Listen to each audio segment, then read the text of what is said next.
Ladies and gentlemen of America, citizens of the world, patriots and skeptics alike, today, I rise before you not merely to recount an event, not merely to respond to a report, but to draw a line in the sand, between truth and fabrication, between justice and slander, between the American ideal and the weaponization of media power.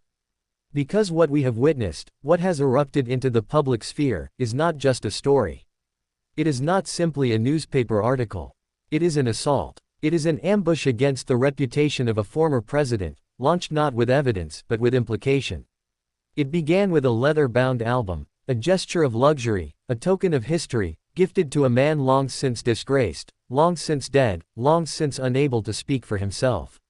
That album, they claim, included a letter from President Donald J.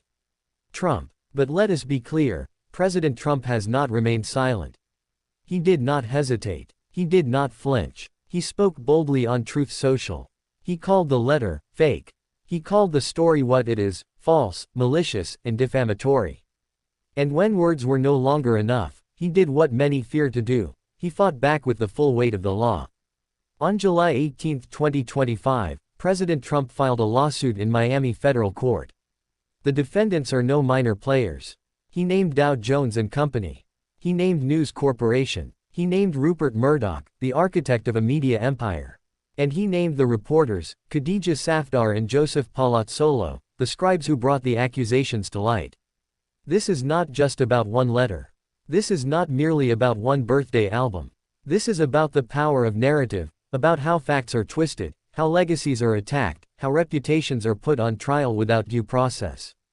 This is about how one story, told with enough ink and spread wide enough, can ripple through a nation like a tsunami.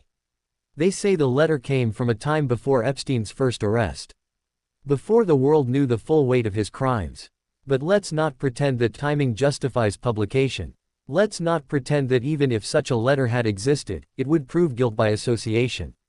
What are we doing if we are allowing the sins of the deceased to stain the innocent simply for having crossed paths decades earlier? Let me ask you, what is journalism in this country becoming? Is it still a search for truth? Or has it become a theater of accusation? A spectacle of insinuation dressed up as revelation? And where do we draw the line?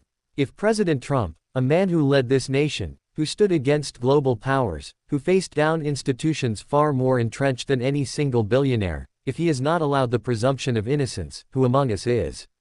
They say this leather-bound album was full of letters from friends. But were they friends? Or simply figures from Epstein's vast orbit, politicians, moguls, celebrities, people who, at the time, had no cause to suspect the shadow behind the charm? The Wall Street Journal, a name once synonymous with financial integrity, chose to run this story. They chose the spotlight, knowing its glare would fall hardest on one man. Not for justice, not for truth, but for headlines, for clicks, for narrative power. This lawsuit is more than a legal filing. It is a declaration. It is a thunderclap aimed at a media world that has grown too comfortable launching reputational grenades and then hiding behind the First Amendment. Make no mistake, President Trump has wielded the courts before. He knows how to fight. He does not do so recklessly. He does so when the stakes demand it. When the injury is real. When the harm cannot be ignored. Because defamation is not a game. Accusations like this carry weight. They echo. They follow. They are whispered. In corners, shouted on airwaves, etched into digital memory. And if not challenged, they become gospel to the uninformed. Do not let them tell you this is a matter of public interest. That's the excuse of every slanderer since time immemorial. What public interest is served by reviving ghosts and placing letters into the hands of the falsely accused? If the letter was real, show it.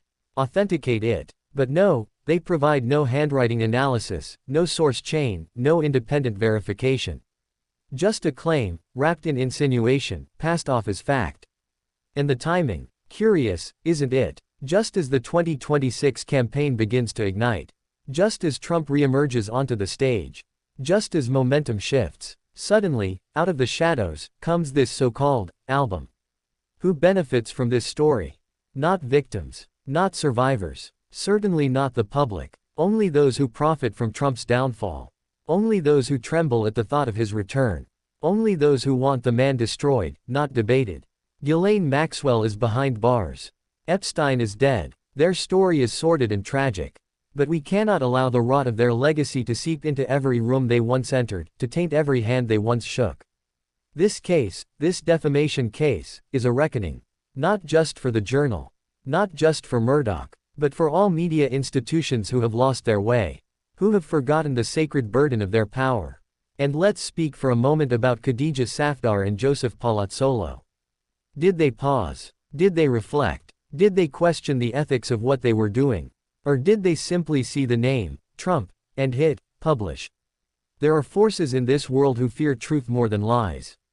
Who fear resilience more than scandal. And they fear Trump, not because of what he's done, but because of what he represents, a man they cannot control, a figure they cannot silence.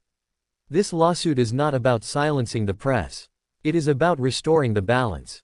Reminding the media that with freedom comes responsibility. That with a platform comes accountability. There will be those who dismiss this as political theater.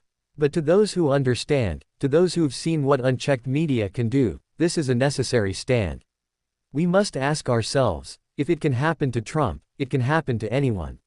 Your letter, your photo, your name in someone's private album, twisted by time, distorted by context, and suddenly you too are on trial in the court of public opinion. Let us stand for evidence. Let us stand for truth. Let us demand more from our journalists. Let us question every whisper that becomes a headline. Let us never forget that reputation, once smeared, is hard to cleanse. Trump has drawn a sword, not of vengeance but of justice. Not to settle scores, but to set a standard.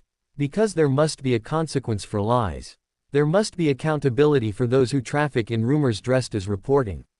He does not cower. He confronts. He does not retreat. He advances. And in this case, he marches into court, not just for himself, but for all who have been defamed and denied a chance to fight back.